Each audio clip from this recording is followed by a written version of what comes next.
कपड़े धोने वाली बहू। शादी के पहले से ही विभा को कपड़े धोने का बड़ा शौक था। कभी नल के नीचे तो कभी तालाब के पास। अरे मेरी नीली वाली लुंगी नहीं दिख रही है। विभा की अम्मा, कहाँ रखी है लुंगी? अरे वो तो विभा ने परसों ही धोकर रखी थी आपकी अलमारी में, देखो वहीं होगी। वो ना मैंने आज धो दी, मुझे लगा कि गंदी हो गई होगी।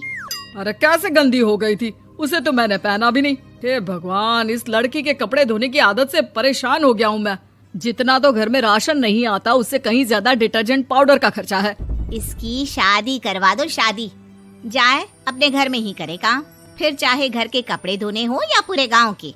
हाँ ठीक बोल रही हो, देखता हूँ मैं कोई लड़का। वो दिन भी आ जाता है जब विभा को देखने लड़के वाले आ जाते हैं। लड़की मुझे अच्छी लगी। होने वाली सास कहती है, बेटी अगर कुछ पूछना है तो पूछ लो।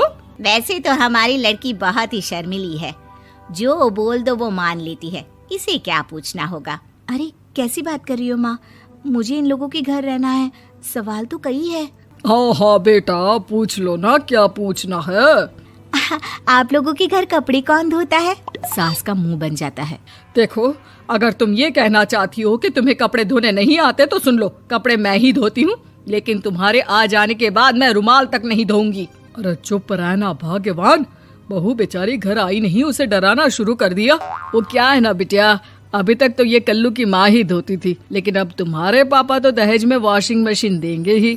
तभी विभा की माँ बोल पड़ती है, सवाल भी पूछा तो क्या। वैसे भाई साहब, मशीन की तो फिर भी कपड़े धोने की कैपेसिटी होती है। मतलब जो बिटिया दे रहे हैं ना विभा, इसे कपड़े धोने का बहुत शौक है। ये आप लोगों के क्या, आस पड़ोस गांव मोहल्ले सबके कपड़े धो दे और उफ तक ना करे। बाहर देखा नहीं आपने कितने कपड़े सूख रहे हैं? सब हमारी बिटिया ने ही तो धोए हैं। बस भी करो ना माँ, शर्म आ रही इतनी तारीफ सुनकर। और तो और एक दाग निकाल कर दिखाओ तो मान जाओ। हाँ अच्छा, माफ करना बेटा, मैंने गलत समझा।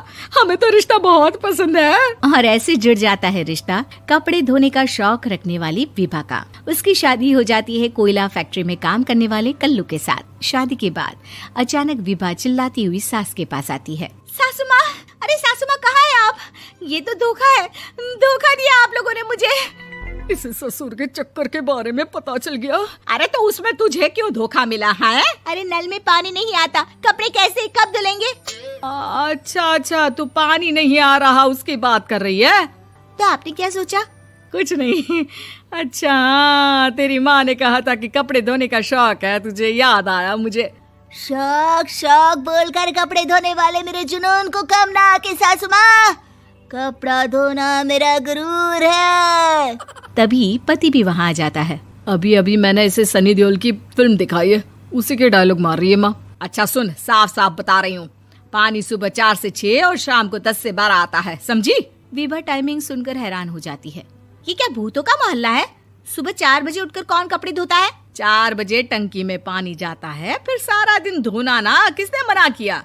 अरे कैसी बात कर रही हैं? 200 लीटर की टंकी में कितने कपड़े धो लूंगी मैं, सुबह ही उठ जाऊंगी मैं। अब क्या था, विभा सुबह 4 से लेकर रात के 12 बजे तक कपड़े ही धोती रहती। एक रोज सास पड़ोस से निकलकर कहीं जा रही होती है कि साथ वाली कहती है, हाँ कल्लू की माँ, जरा ये बताओ कि 2 साड़ी है, 2 ब्लाउज और एक पेटीकोट और एक नाड़े वाला लंबा कच्छा।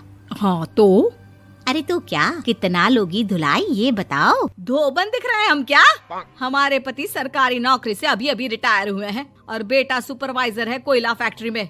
धोबन समझ रखा है हमें। हाय रे कल्लू की अम्मा, माफ कर दो, वो तो मोहल्ले में यही सब बता रहे थे कि तुमने बहू को कपड़ा धुलवाने के काम में लगा दिया है। सास को पड़ोसन की बात सुनकर गुस्सा आ जाता है। वो घर पहुंचती है जहां घर के बाहर ही इतने सारे कपड़े सूख रहे होते हैं जितने कि किसी धोबन के घर पर। अरे ओ कल्लू की दुल्हन, बाहर निकल। माँ जी यहीं आ जाओ, बाथरूम में चादर धो रहे हैं हम। अरे अभी हम धोते हैं, तुमको बाहर निकलो। ये आस पड़ोस वाले बोल रहे हैं कि हम बहू से कपड़े धुलवा कर उसे कपड़ा धोने वाली बना दिए हैं।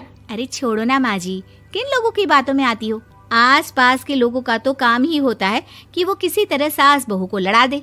बहू सारे घर के कपड़े धोती है, ये क्या कम है? बोलिए।